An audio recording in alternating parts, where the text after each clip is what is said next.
நம்ம நட்பு நண்பா என்ன மறந்துட்டியா, தோழா என்ன மறந்துட்டியா, மச்சி என்ன மறந்துட்டியா, மாமு என்ன மறந்துட்டியா.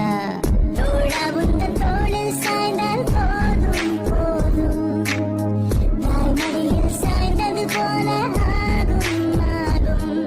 இந்த பூமி அழிந்து போனாலும் நட்பு அழியாது. அந்த சாமியை ஓரங்கட்டு நம்ம நட்பு